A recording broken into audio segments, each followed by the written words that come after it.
हा माझा लोखंडाचा तावा आहे। या ताव्यावरच मी कांदे छान भाजून घेणार आहे। लोखंडाच्या ताव्यावर कांदे खूप छान भाजले जातात। याच्यामध्ये थोडंसं तेल टाकायचं म्हणजे कांदा छान खरपूस आणि लालसर होईल। हा मी घेतलेला आहे एक छोटासा टोमॅटो, हे लसूण घेतलेले आहे, ही मी घेतलेली आहे सुकी कोथिंबीर। इतर वेळेस आपल्याकडे कोथिंबीर नसती म्हणून मी कोथिंबीर अशी वाळवून घेते आणि केव्हाही मी भाजीला ती वापरते। त्यानंतर घेतलेला आहे मी हा थोडासा कच्चा मसाला।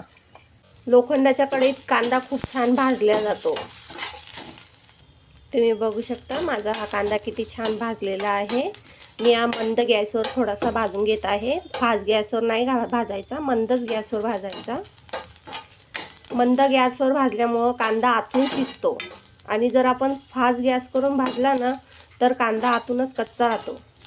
आणि लोखंडाच्या कढईवर भाजल्यामुळे कांदा अधिकच छान भाजला जातो। कांदा खूप छान भाजले गेलेला आहे। आता हे आहे लसूण, हे लसूण पण मी त्यामध्ये भाजून घेणार आहे। थोडेसे, जास्त नाही भाजायचे, जास्त भाजले तर त्याचे फ्लेवर उडून जातो, त्याच्यामुळे थोडंसं भाजायचं, जास्त नाही भाजायचं। त्यानंतर ही थोडी कोथिंबीर आणि हा जो आपण कच्चा मसाला टाकलेला आहे हा पण थोडासा भाजून घ्यायचा, जास्त नाही भाजायचा, थोडा आदरच भाजायचा। आणि हा जो टोमॅटो आहे तो आपण वरतूनच कच्चा टाकायचा आहे। आता याला मिक्सीमध्ये काढून घ्यायचा।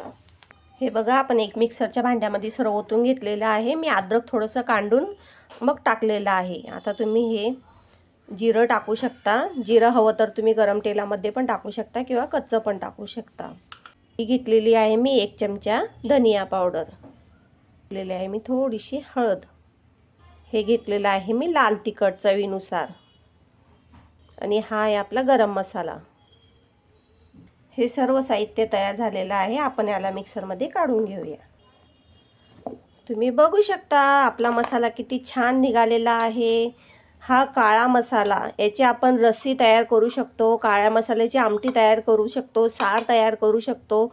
आज आहे स्पेशल वटपौर्णिमा, वटपौर्णिमासोबत आपण आंब्याचा रस पुरणाची पोळी खाणार, मग त्यासोबत हा काळ्या रस्स्याची आमटी खूप छान लागती। याला कढईमध्ये गरम तेल करून याला कढईमध्ये फ्राय करून घ्यायचं आणि थोडंसं त्याच्यात गरम पाणी टाकायचं। आणि हो, आपण याच्यात मीठ टाकलेलं नाही आहे, कारण रस्सीमध्ये मीठ हे वरतूनच टाकायचं असतं, मसाला टाकायचं नाही।